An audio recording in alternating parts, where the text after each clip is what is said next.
From UFOs to psychic powers and government conspiracies, history is riddled with unexplained events. You can turn back now or learn the stuff they don't want you to know. A production of iHeartRadio.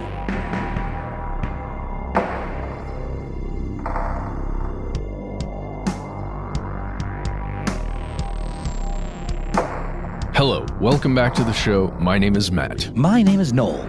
They call me Ben. We're joined, as always, with our super producer, Paul Mission Control Decant. Most importantly, you are here, and that makes this the stuff they don't want you to know.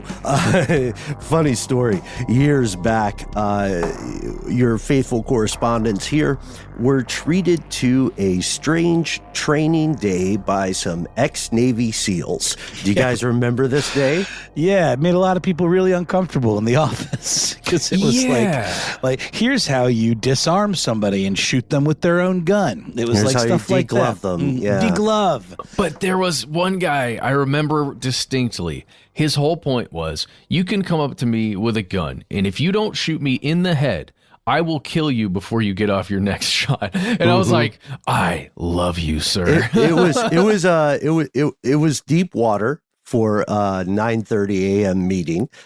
It continued well into the afternoon. We were taught by this consulting company things like emergency first aid, things like disarming an assailant. And shout out to one of my favorite instructors from that day who talked about her time being lost in hostile enemy territory out Middle East way. And she said, I was worried, I was frightened because I didn't have a weapon. I didn't speak the language. And then I realized I am the weapon. That's a lot of stuff to hear before lunch. One of the things that stuck with us, I think all of us, was the same guy you're mentioning, Matt, made a big point that in a kidnapping situation, you will be asked, cajoled, or forced to go to a secondary location. That's when something becomes kidnapping. And this was, as you said, Noel, this was quite an unwelcome, non-consensual training session for a lot of our colleagues who had experienced trauma in the past. It also gets us thinking, can the government kidnap you? Like, can a government just say, not this one, Paul Mission Control Decant, his name has a lot in common with some other guy, right? Can we take him somewhere? I don't know. It's weird. It's weird. We made a very silly video and put it on social media where, Ben, you and I were arguing about whether or not the government could abduct you. And one of the fascinating things about today's episode is that generally there are rules about this stuff, but as we found throughout history, those rules get bent and broken quite often. Yeah. Oh, yeah. Can the power structure of a civilization or a community kidnap you? For much of human history, the answer is categorically yes. I mean, go way back. Tribes used to sequester or abduct people for any number of reasons, often social taboos, right? It still happens in some indigenous communities where, for instance, a woman who is menstruating is forced out of the community until their cycle has changed. Theocracies, monarchies, they were no better. They did the same thing. And heresy. Yeah, right. Yeah. And heresy. Yeah, just so. And democracy, the shiny new penny of human governance, is not that different in this regard. Here are the facts. If we want to talk about a government kidnapping someone, we first have to answer, even though it sounds very basic, we first have to answer the question, what is a government? They're our friends. They mean us no harm. They're here to help. They have built a conservatory. That's a very obscure shout out to Oats Studios. If you Those are good. Yeah, I know what you're talking about. Well, so what is a government? I guess, you interchangeably sometimes referred to as the state, not to be confused with the excellent seminal 1990s sketch comedy troupe. But a state or a government is defined by a lot of goals, I guess. It's sort of like, what are you after? What are you trying to achieve? And again, on paper, often it is the betterment of a society, the improvement of people's lives, perhaps, or maintaining order, and all of that stuff, making sure people are able to survive and thrive. Some consider their binding forces sometimes often are religious, or, as I mentioned, economic, perhaps. Often it's a combination of all of these things, right? Ideological, I guess, maybe is the one that sort of encompasses all of them. But whatever various governments' differences might be, in practical terms, any governing body is there to maintain and enforce rule of law. Yeah. Which is a nice way of saying what? Yeah. They make the rules. They're the folks in charge. They get to take you if they want to. No, I'm just joking. They tell us what we can and can't do, and we sort of enter like my kid actually was doing a paper the other day. What is the social contract? Yeah. The social contract is by being part of a society, we agree that we can't do everything. And the government kind of dictates what those things we can and can't do are. In theory, we elect those people that tell us those things. But sometimes there's things that are sort of off book, right? Yeah. I was like, I don't know if this makes sense, but for me, the great parlor trick of democracy is that it is for the people, by the people, and all that stuff. Because ultimately, it's the few that are in charge that get to make those rules we're talking about. That everyone else has to adhere to. Yeah, a governing structure for a microcosmic, surely relatable example is Dave and Buster's controls which games are allowed at Dave and Buster's. You are allowed, as a temporary resident of Dave and Buster's, to play those games. You are in trouble if you bring your own games, because only Dave and only Buster get to decide the games. Or if you try to game the games, aka rig the system or work, using a different set of rules, perhaps you shake the machine, right? Or try to unplug it and plug it back in or something like that. You will very quickly be escorted out of said Dave and Buster's or given a strong warning. I'm just joking. This guy's got moxie. You could grift, or you could teach a man to grift, etc. What we're saying is rule of law is a very diplomatic, very nice way of acknowledging the one reality. The best, most practicable definition of a state or a governing structure is that entity which has a monopoly over violence.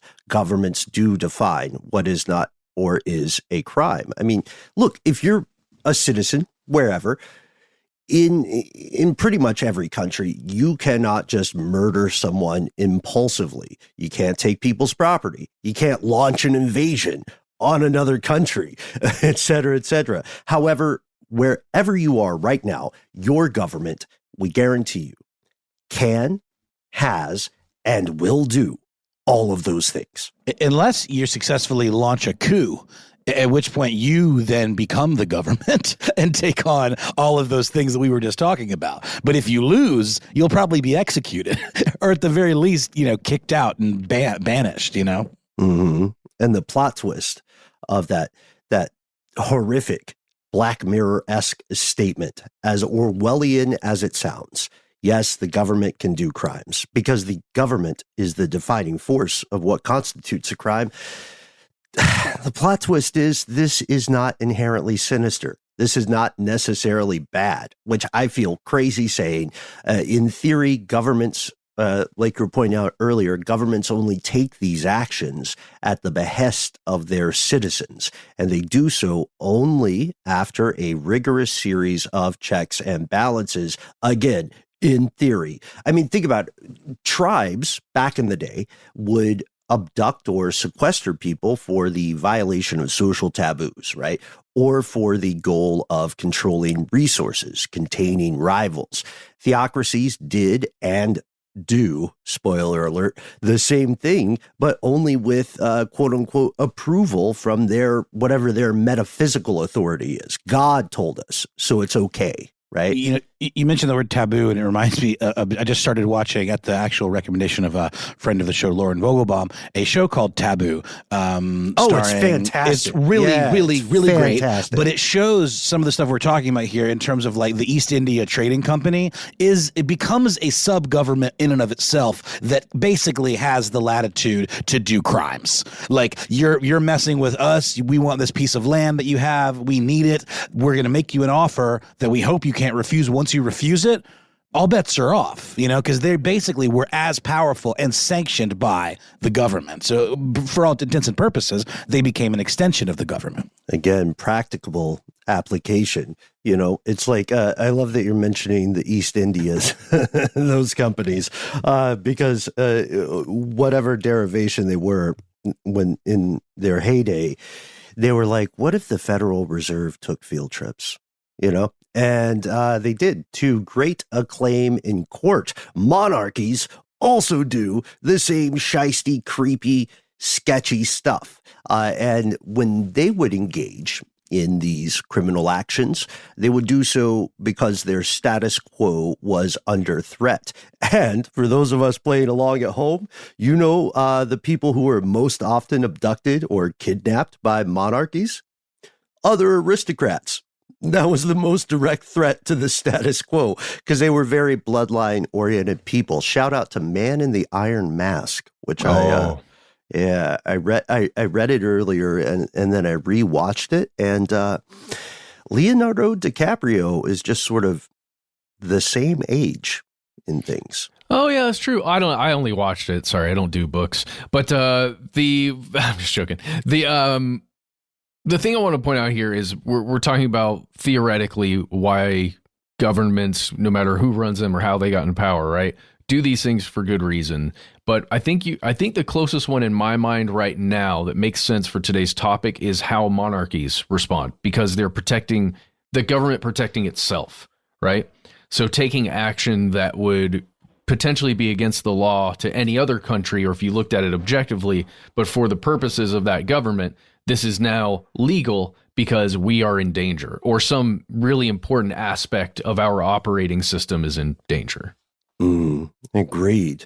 And, for people who are maybe a bit Pollyanna about the current dominant government trends, you might say, well, what about democracy? You know what I mean? It's important to vote. It is important to vote. We're not going to be dicks about that. But it is equally important to remember that your favorite democracies, your favorite dictatorships, your favorite authoritarian governments, they lumped all of those previous behaviors into a kind of combo meal, salmagundi of righteous cause. At every single point in human history, the state is best defined as the entity in your neck of the global woods with that monopoly on violence. And that applies to kidnapping, just as it applies to murder, just as it applies to theft.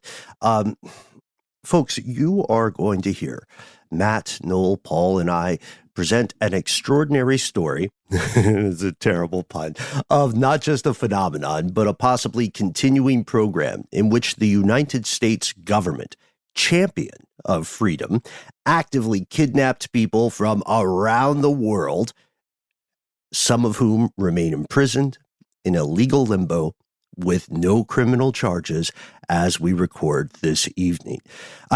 I suggest we pause for a word from our sponsor. We gotta rack our ribs. We gotta drink our coffees. I just learned about Celsius drink. It's so good, dude. Hey, Celsius, if you're listening, send us some. I need more.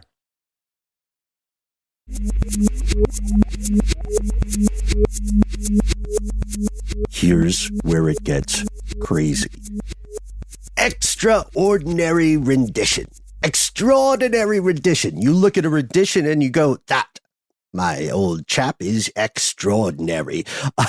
It's a euphemism for kidnapping when a government does it versus, your local dirtbags. I like Matt, you and I were having a pretty interesting conversation briefly before we started recording. Is one of the first things we talked about. Why? What is an ordinary rendition? Well, okay, so I'm not looking at any definition. In my mind, an ordinary rendition would be when, let's say, a local police force, I guess you could say, kidnaps someone into a patrol car because they're suspected of committing some crime.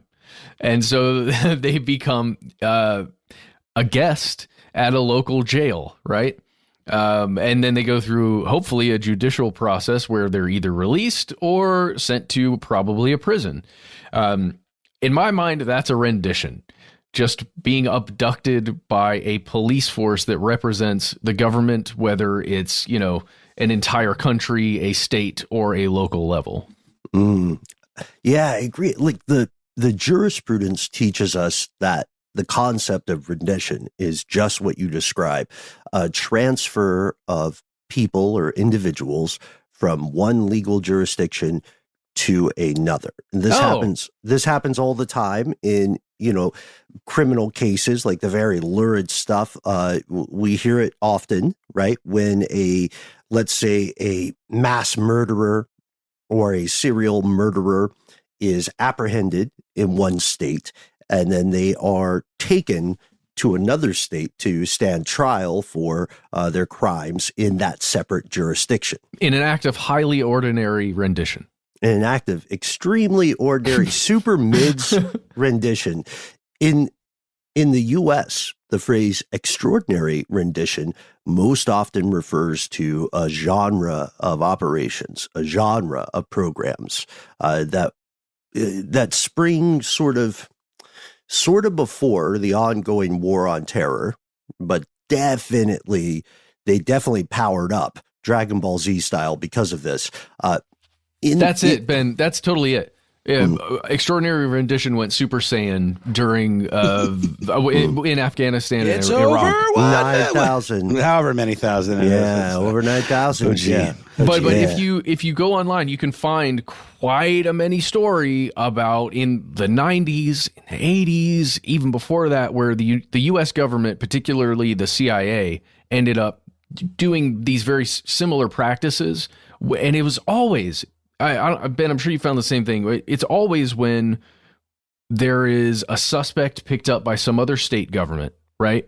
But they happen to be maybe from another country, right? And suspected of doing things in a third country. But the CIA wants that person, so they take them somewhere else.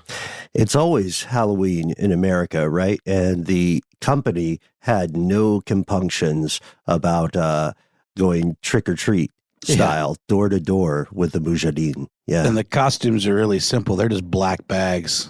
Oh, wow. Yeah.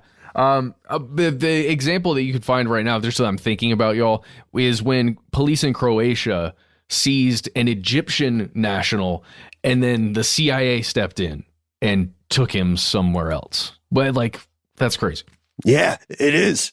And it's true. These are real conspiracies, not conspiracy theories. So let's look at the history about this, right? The balls of it, the chutzpah of it, to say, one, we are a country that calls ourselves a champion of human rights, habeas corpus, innocent until proven guilty, et cetera, all the good stuff, all that slow jazz. Two, we are respecting the rule of law. And then three, we don't respect the International Criminal Court. The United States is not and never will be a signatory to that particular circus. So how is it that the same country, the world's police, said, we're going to go outside of whatever you guys call our jurisdiction, and we're going to take an individual from their present location, and we're not taking them back to, Langley. We're not taking them back to D.C. or anything like that, Leavenworth, et cetera. We're taking them to a third country. And, we're doing it Vegas style. What happens there stays there. I mean, I know what it goes back to, Ben. Yeah. It's the 11th director of the Central Intelligence Agency. No way. What? You're talking about George? George, dude, I'm telling you, so much goes back to George. It's weird. Maybe not. I don't know. That's my theory. Yeah, I think his background And not to compare him fully to Putin, but, Putin's intelligence days make him a really interesting leader of a country. He was Putin-esque. Yeah. But I guess that's what I mean. When you've got the mind for running those operations, running a country is a very different thing than, let's just say, an attorney that rolls up and says, "Hi, I'm going to be president now." Because you know how the sausage is made, and you also know how to make sausage. And you can work on both sides of the line, kind of, because you know what's happening behind the scenes. And I feel like a lot of times the type of president you're talking about that maybe has just more of a legal background, they might get briefed on some of that stuff later, but that doesn't necessarily mean they have the chops to really exploit it, and work with that, all of that stuff in mind. I think you're spot on, Matt, and I believe, Ben, in the outline you talk about this precedent set by George H.W. Bush and his administration back in the 90s. Oh, yeah. OG for sure. Yeah. So Extraordinary Rendition is a precedent set back in 1993 by the George H.W. Bush administration. And yes, fellow non-Americans in the crowd, we get it. It's weird that it's a purported meritocracy and one guy was president, and then whoopsie-doo, his son is also president. We get how it smacks of monarchy and corruption.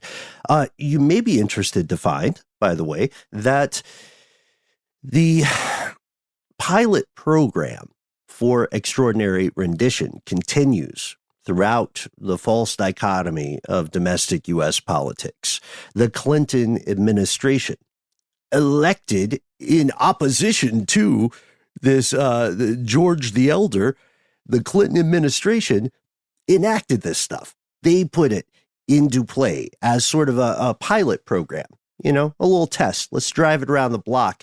And their goal was to paint with a broad brush, to shoot with a shotgun. They wanted to aim toward any individual that they thought was a possible operator in any number of terrorist networks, they called them. And the nature of these networks themselves was very nebulously defined, internally as well as externally. And we're like, hey, there's a bad guy, and he's probably hanging with some other types we don't like. Let's get him. Yeah. Well, and the reason why you would pick someone up like that, especially as, part of some terrorist network, which was the common thing, it is to gain information, right? Well, it's not all that different from policies in certain, metro cities like stop and frisk. You know what I mean? It's this idea that if you're associating with certain people or if you're potentially, suspect in some way, then we can stop you and search you and ask for information, and bring you in. And maybe we don't have enough to hold you, so we let you go, but we're still going to go on that fishing expedition. But this is obviously much more of a level up Dragon Ball, version of that, because they don't necessarily have to let you go.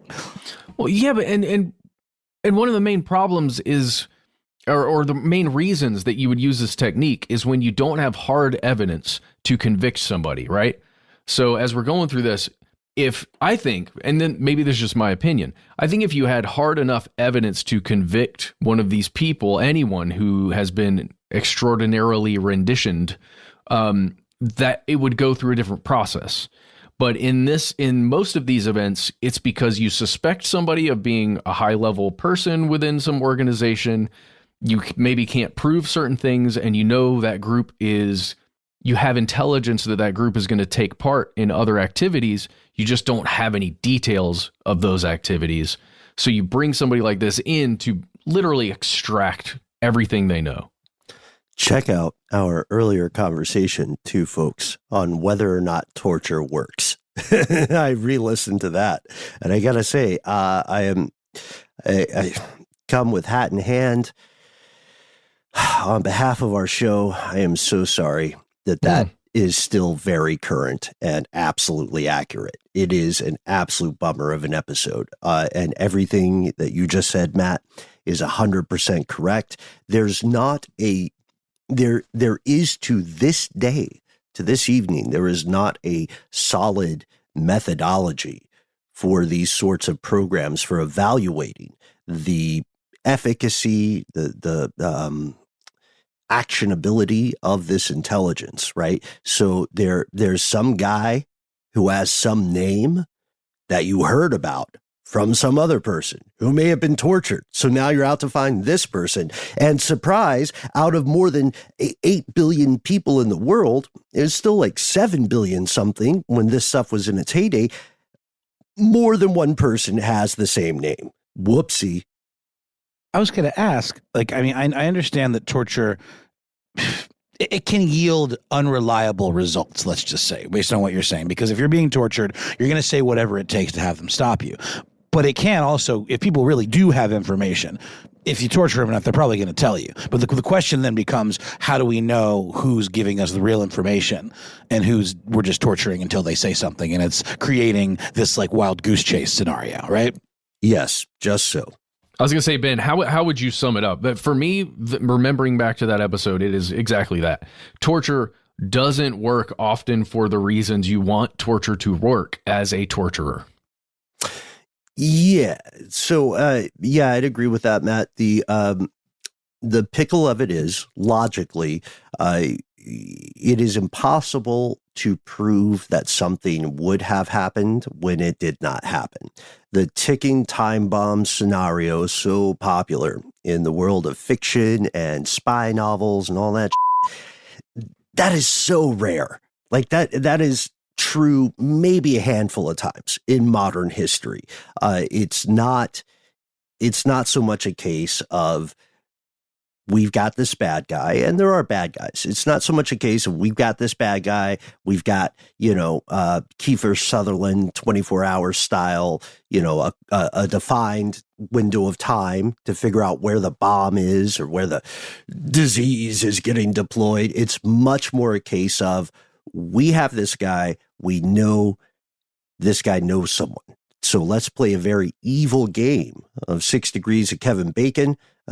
Shout out to our pal AJ Jacobs, Kevin Bacon, and our pal Kevin.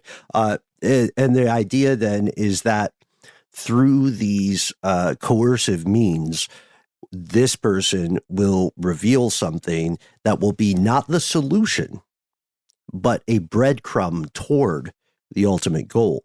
And the problem with that is that a lot of times it just doesn't work out that way. No, and it can lead you down to another thing that will then give you another breadcrumb that ultimately just involves just hurting a lot of people. And maybe they're not fully innocent. What does innocence even mean once you're in this system? It's very difficult because it's up to Uncle Sam to determine that. And that's why this stuff can be so dangerous, because there is no innocent until proven guilty. It's, are you guilty enough by association to warrant us snatching you up to see what you know? And then you're in the system. Oh, Kevin? Well, I'm not convinced that Kevin. Put him back under. No, boys. Man, I said Tevin. I know Tevin. Tevin Campbell. Not Kevin Bacon. Tevin Too Campbell. late.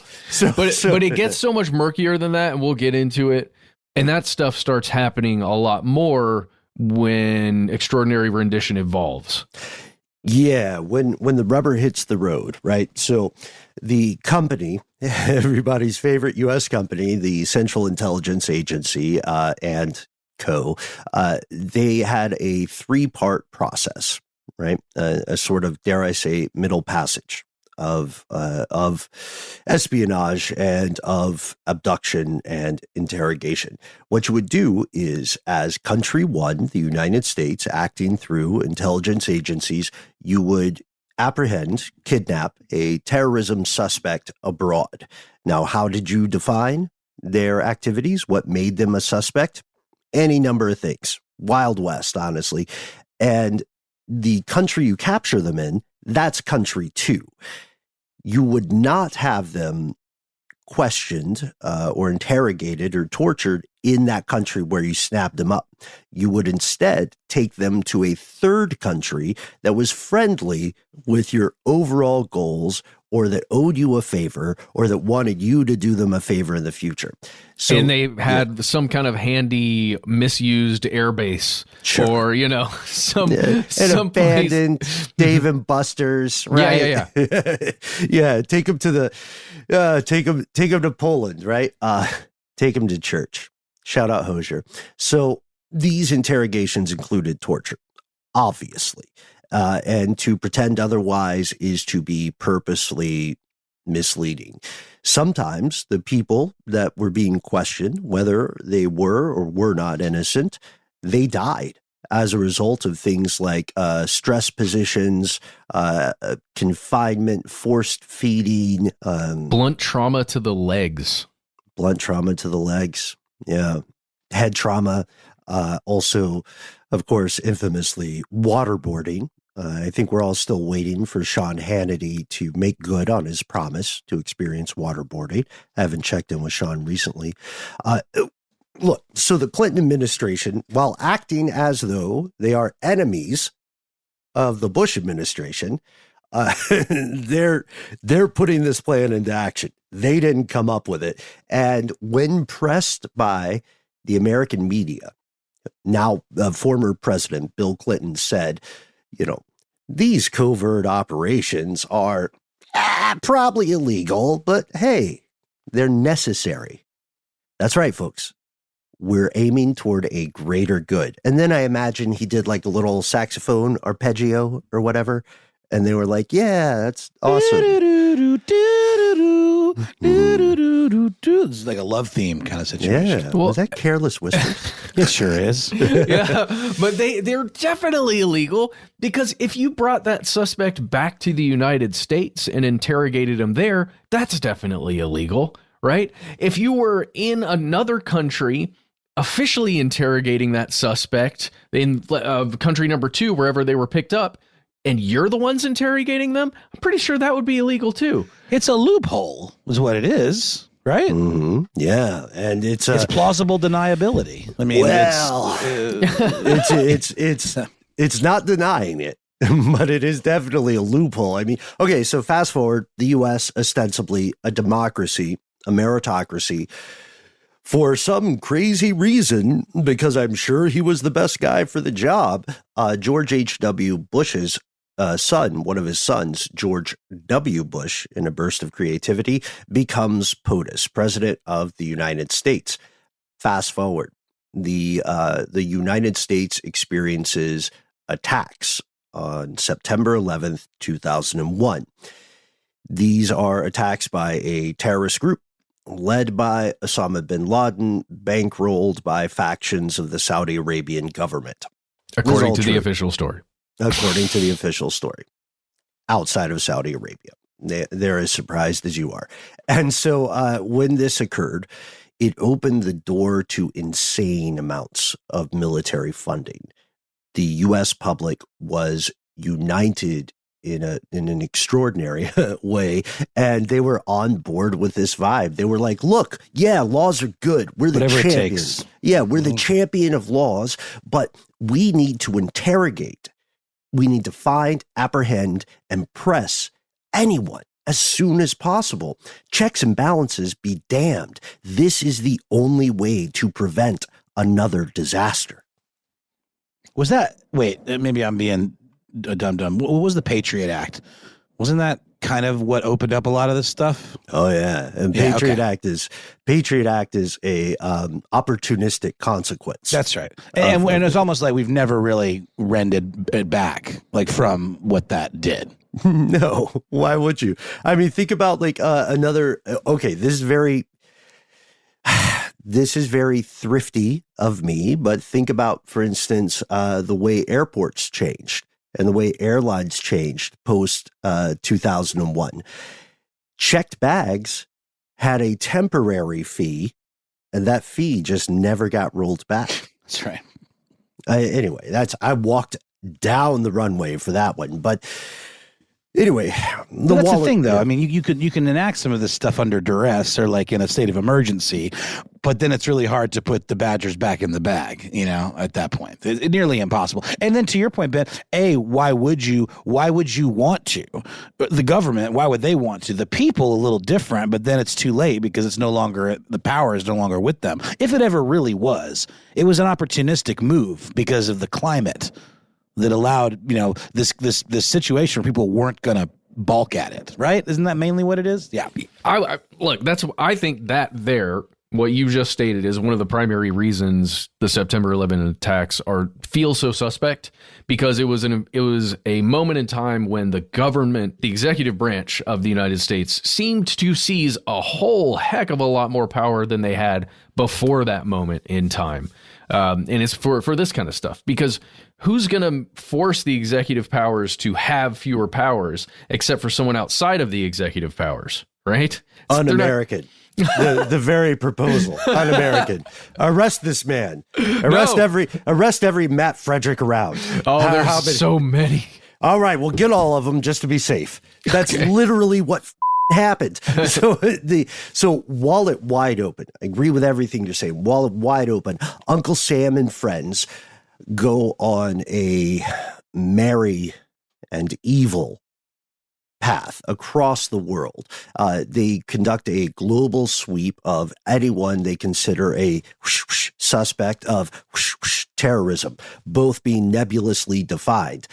They're in a pickle because multiple defendants were and have been tried in criminal courts in the United States or in insert country here, the stands, the Balkans, you know what I mean? All kinds of different parts of the world, right? India as well, not to be Islamophobic, but a lot of times they were aiming for people of Muslim faith. And the problem was when these defendants were getting tried in the United States or when they were getting tried in different countries, they weren't getting, the courts were not getting the results that the United States desired. And so they said, look, a lot of these guys that we genuinely think are bad faith actors, a lot of these bad dudes are hiding away in countries that do not extradite. They are hiding away in countries that grant them asylum. They are never going to be caught. And there is no currently legal way to get them. And so, like any government worth its salt, the United States said, let's change the law. Oh, that's right, you guys. We write this stuff. So to this day, the U.S. and global public has no idea how much good intelligence these agencies actually possessed. We have no idea what functionally informed their decisions.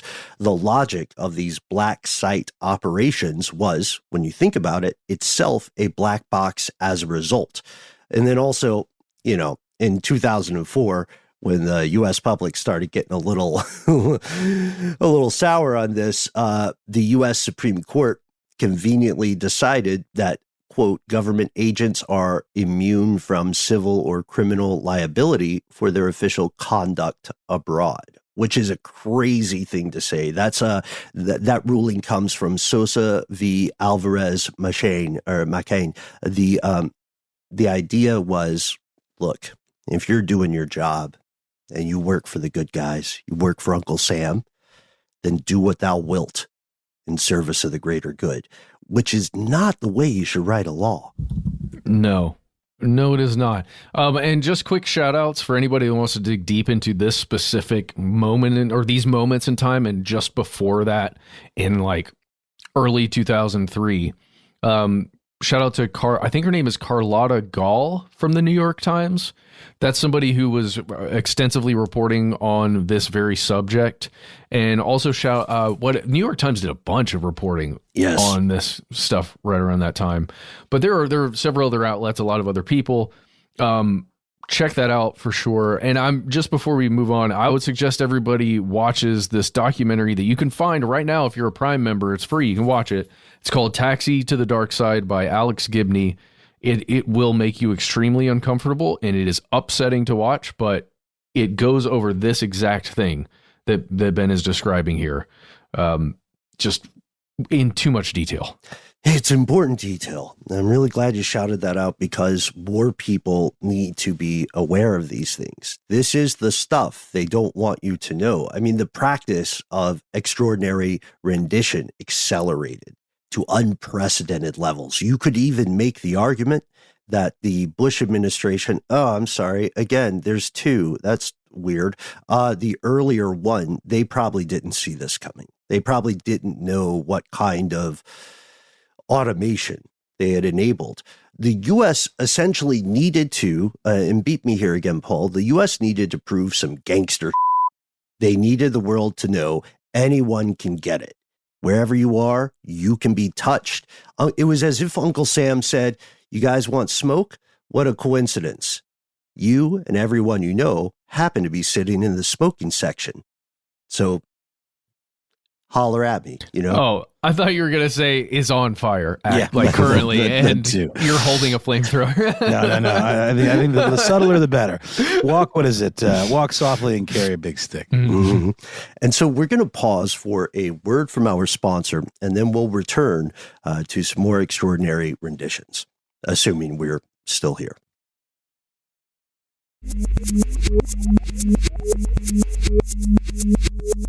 And we're back. Okay, so democracies are supposed to be a government by the people, for the people. Therefore, at least if you're a dictator, the Achilles heel of that structure is that your people can hold you accountable through any number of means, right? And that's why a bunch of dithering began, a bunch of fights over semantics, this dangerous discourse of what is or is not the greater good. Condoleezza Rice, former Secretary of State, came out with a very interesting series of public statements. And the State Department at this point argued that extraordinary rendition is a necessary element of counterterrorism. And furthermore, assured not just the U.S., but the global public that terrorism suspects had been neither transported nor tortured by U.S. agents. We have the specific quote here. The United States has not transported anyone and will not transport anyone to a country when we believe he will be tortured. Where appropriate, the United States seeks assurances that transferred persons will not be tortured. Wow. Where appropriate. Otherwise, who knows? But we definitely don't do it on purpose. But hey, who's to say what happens once they've left our purview? Yeah, but that's so insane because, this is right around the time when there was actual discussion within the halls of power in the White House where they're deciding what the definition of torture is, right? Mm-hmm. They're deciding that legally. What is torture, what is not. That one guy was like, hey, I stand for hours at a time at work. Rumsfeld? Yeah, it was Rumsfeld, I think, yeah. He got grilled on that a bunch. But dude, and they're trying to figure out if you strike, like how many times can you strike a detainee in the legs or, in the knees before it's considered torture? How long can you have a detainee chained to the ceiling with handcuffs with their arms out until it's considered torture? Like, what's the level? And how long can you allow them to go on a hunger strike, right? And when you force them to eat or force them to consume some sort of nutrient, right? Then what is your method for non-consensually keeping them alive? Very nasty stuff. How many hours? How many hours can you keep a detainee up before it's considered torture? Like awake? Sleep. It's insane. There was a line in that new David Fincher movie, The Killer, which I really liked a lot, where he said something to the effect of, I think it's insane that the government ruled that sleep deprivation can't be considered torture. It is. Well, it's intellectually fraudulent at best. The claim, what's really interesting is the claim does not preclude the possibility that subjects have been taken somewhere to be tortured on the order of the U.S. government. Cue Shaggy saying it wasn't me, right? Yeah. You know what I mean? So, like, maybe they're taking I was picturing Shaggy from Scooby-Doo, but I now realize you mean the seminal 1990s reggae performer, Shaggy. It wasn't me, Scoob! And Marine. By the way, Shaggy's a Marine. That's right. There's levels to it. Besties with our CEO, as it turns out. What? Sure thing. Yeah. They even caught him on camera. So put plainly, the U.S. government contended that kidnapping people and torturing them isn't really a crime so long as the folks who do the kidnapping drop the individuals at a different non-US country with maybe a little unofficial conversation beforehand. You know, like, we don't torture folks here in the States, but Poland, you guys are sort of the New Jersey of Europe, right? Like, everything goes here. We'd love your help on this. We'd love to figure out what this guy knows, and we will remember you've done this favor for us in the future, while we, of course, again, do not torture people in the United States. Poland, I'm sure you can understand. We are a country under attack, and any information you get, however you get it, don't tell us, but however you get something, it would be of immense value to us. Just don't make it messy. You know what I mean? And that's it. Cut to a handshake, maybe a file of a wish list, right? Tell us these following things. Probably something like confirm these following things, which is even more dangerous in a torture situation, because you're just asking people to say yes, right? And then maybe even a handy guide on how to efficiently derive that information from someone who doesn't want to tell you things. Spooky and stuff. then make a list of things that are torture and things that are not torture, right? Just as close to the line as you want to get. Just don't go over it. Well, as long as the dog doesn't bite him. That's when the term enhanced interrogation started flying around, right? That's exactly right. It's goofy, right? It's so stupid. It's just a PR maneuver. It's like rebranding. It's Orwellian. It is, but discussed in the halls of power at the White House of what is torture and what is not, and what can we do to these guys it's to like get one the of best those info. Pornography things. I don't know what it is, but I know it when I see it. Only it's the reverse of that, because I would argue that most people would know torture when they see it, but they're saying it needs to be quantified in some mathematical formula, which I would argue is not really possible. It's like point to the smiley or frowny face that defines your pain when you're in the hospital or something. It's very difficult to quantify. It's because it's not, I don't know. Have a fox define what makes a good hen house, right? That definition is going to be very different from the definition of the chickens. And I appreciate, Noel, that shout out, I think, to our Ridiculous History James Joyce episode, which is on the way. The publication of Ulysses prompted so many discussions about the nature of pornography, or the nature of that which is considered unclean. The CIA did not and does not, to be completely clear, without hyperbole, the CIA does not, did not, will not give a about that kind of stuff. And excuse my strong language. That's my third beep in tonight's episode. No, it's very galling. It's true. They operated a series of black site facilities. We talked about this at length in previous episodes. These facilities were, like you said, Matt, they would appear to be abandoned, maybe former government things, like a picture in whatever the abandoned warehouse is on the outskirts of your town. It looked like stuff like that with better security. And they were in Afghanistan, Poland, Romania, Thailand. The list goes on. The scary truth is the American public and the global public still does not know how many of those sites existed or exist in the current day. We don't know. We do know somewhere north of 50 different governments participated in this extraordinary rendition program. I think like 53 that we know about. Yeah.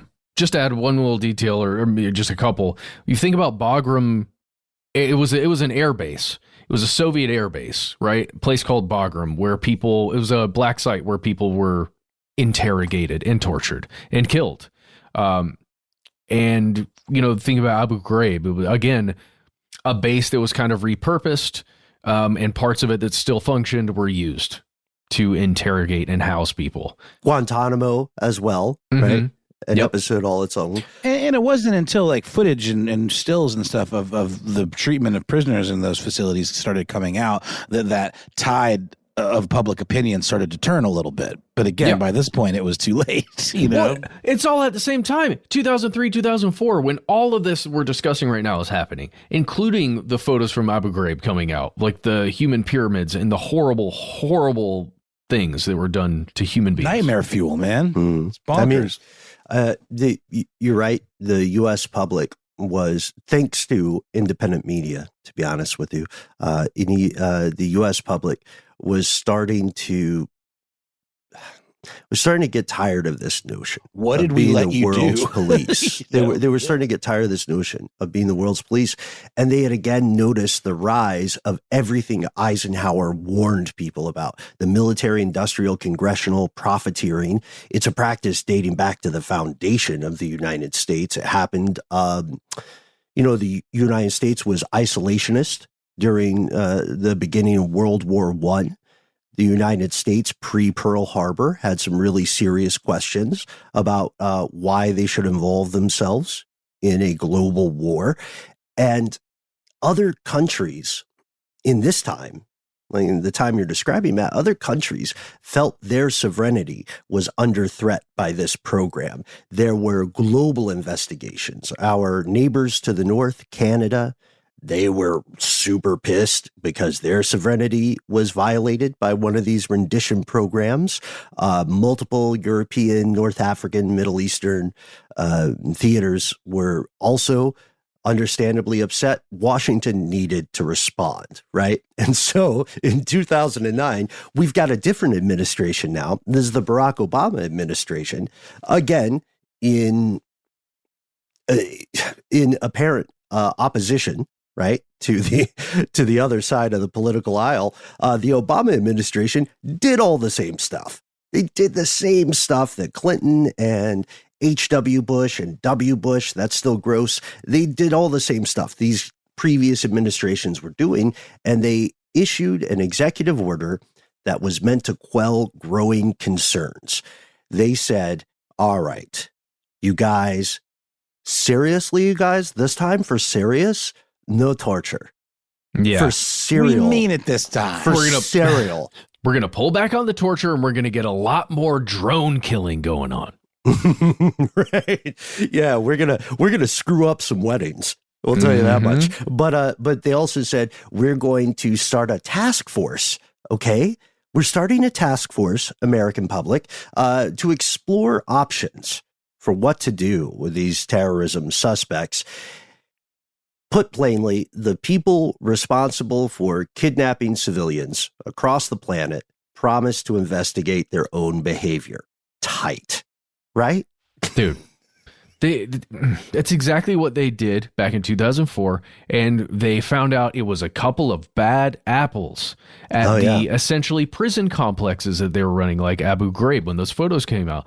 Like Donald Rumsfeld and generals got in front of mics and said it's a couple of bad apples who are doing it, but they didn't say anything about the pressures that were coming from above that said, hey, we need to get actionable intelligence from the guys coming through, and women, men and women who are kept at these prisons. We need to get actionable intelligence to save your fellow soldiers and to prevent another attack like 9/11. So the very lowest end, the military police assigned to those places and the interrogators who were part of military intelligence basically had marching orders to extract any info you possibly could, and a very loose set of things they could and could not do. A very loose set, I would say, of things they could not do. Right. Oh, maybe that's it. Maybe that. No, you're right. You're right. Yeah. It's like, all right, guys, I'm the cool dad right now. You can only hang them up this long. It's unholy. It is ghoulish. No more burning with cigarettes, though, guys. Okay, that's off the table. Only vapes. So they're like, very strange semantics, and I think the point holds true. The ACLU has a pretty robust discourse on this, and they note that per the Department of Justice, in a series of infamous memoranda, these folks who were abducted by these programs are, quote, unprotected by federal or international laws. To your earlier question, Noel, yes, that's the loophole, dude. That's the dangerous part, because federal U.S. laws are still just, in geopolitical terms, federal laws are a state actor's laws, right? Like, you can smoke weed all the livelong day in California, you will be executed legally in Malaysia, for doing the same thing. But when they get to the point of not being protected by international laws, that means stuff like the Geneva Conventions. That means stuff like the rights of POWs, prisoners of war, right? That's why we see more Orwellian terms trotted out. Like, this is not a soldier. This is an enemy combatant.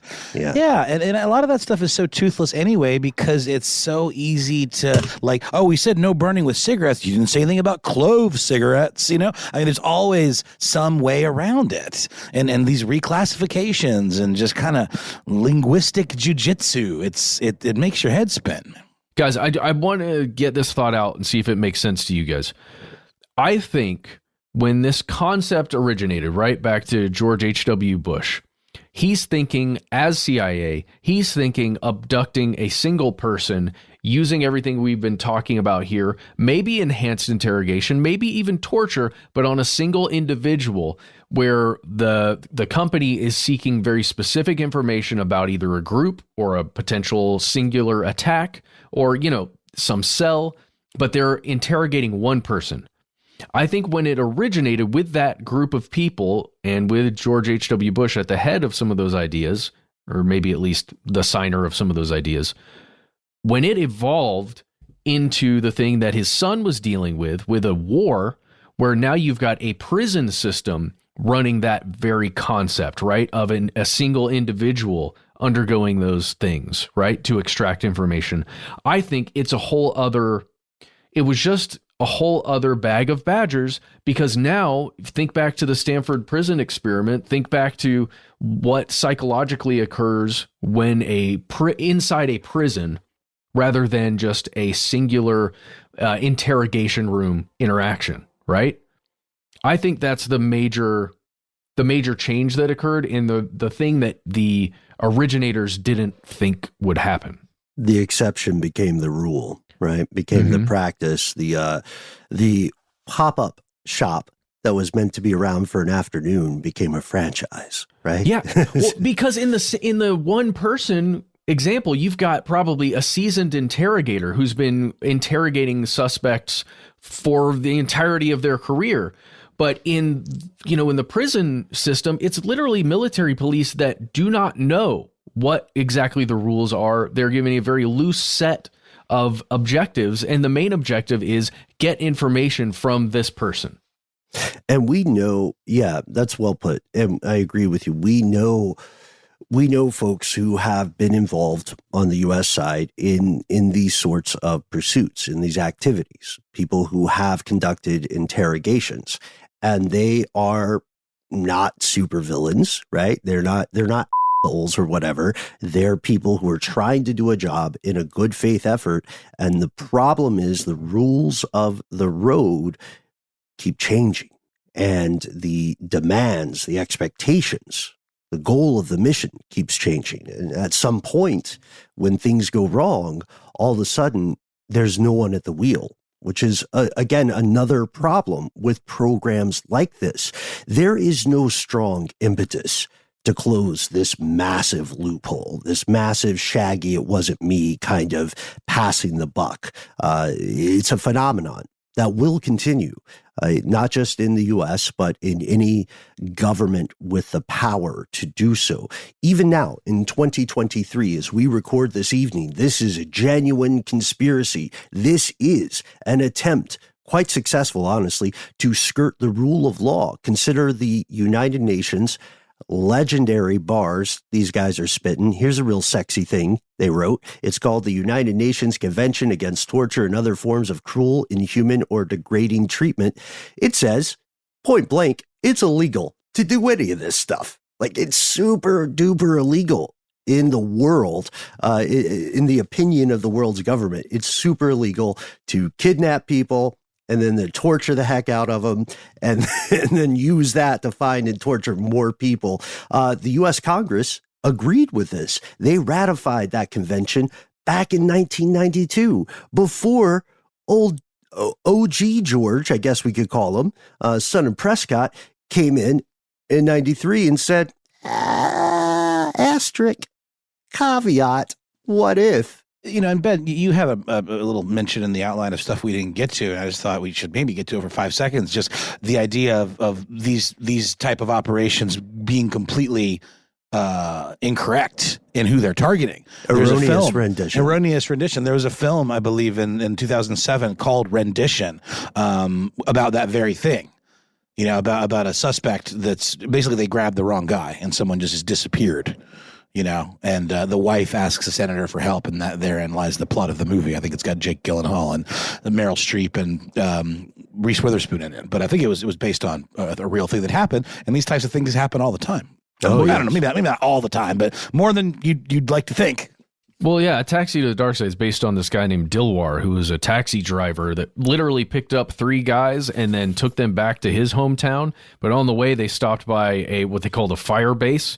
And there were Afghan militiamen who looked in the trunk, saw what do they call it, an electric stabilizer, and accused everybody in that taxi cab of having attacked the base earlier in the day. So they all got sent to Bagram, or they all got sent away. This guy Dilwar, the driver, was sent to Bagram, where he got tortured for 5 days and he died. And he was literally just a taxi driver going from one place to another and got picked up. Right. But yeah, let's get back to the quote we're about to get to from the UN. Yeah, in both of the examples you guys just mentioned, the concept overall defined as the concept of erroneous rendition, this happened in contradiction to what Congress said when they agreed with that super sexy UN banger back in 1992. Congress said the U.S. will not, and this is the quote, expel, extradite, or otherwise affect the involuntary return of any person to a country in which there are substantial grounds for believing the person would be in danger of being subjected to torture, regardless of whether the person is physically present in the United States. So at the same time, one hand of Uncle Sam is waving and saying all these great things about democracy. The other hand is doing the exact opposite, and Congress later doubled down. They said, look, you, the American, the global public, we totes love you guys, and we're not going to greenlight funding for any operation that leads to torture or degrading treatment or anything that's prohibited by the Constitution. You guys were super serial this time for real, though. We're not going to do it. Tight. Go USA. And the USA did go. They went around the world and they did everything that Congress said was not going to happen. Look, go past the lip service, past the PR, past the campaign spins that are spinning up now as we speak. The largely unelected leaders of these agencies, the inheritors of these legacy programs, they continue to function. You cannot directly vote for or against them or these processes. There is a conspiracy afoot. And the idea that you can move someone from their home country to another place and do whatever you want in search of nebulously defined things, that's beyond the rule of law. It is logically, like we were talking about earlier, it's logically perilous. It's nigh impossible to defend actions that did not occur. So as a result, the public will never know whether these programs resulted in actually saving lives. What we can say is this: hundreds and hundreds of people got sucked up in this program. There are many more currently in Guantanamo Bay. I believe 27 people currently held in Guantanamo Bay for any number of years have no criminal charges pending against them. They're just there. Yep. And there are many other places we'll never hear about, ever.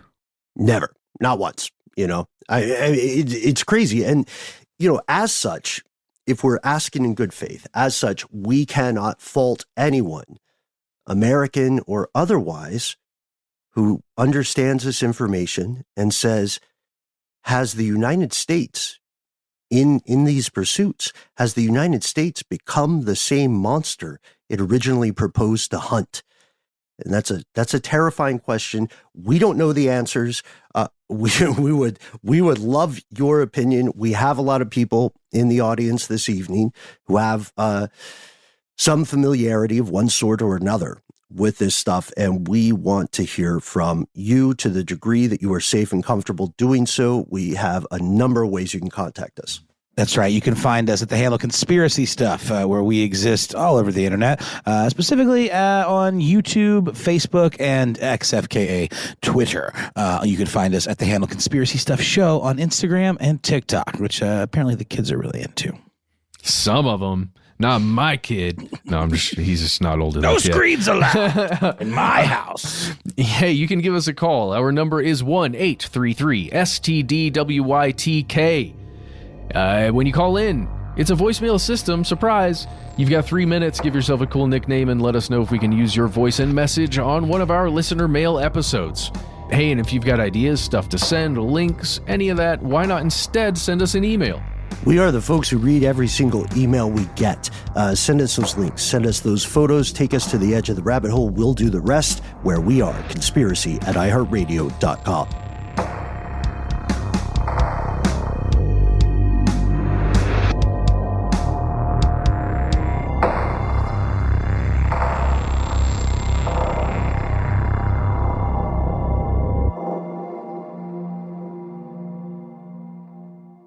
Stuff They Don't Want You to Know is a production of iHeartRadio. For more podcasts from iHeartRadio, visit the iHeartRadio app, Apple Podcasts, or wherever you listen to your favorite shows.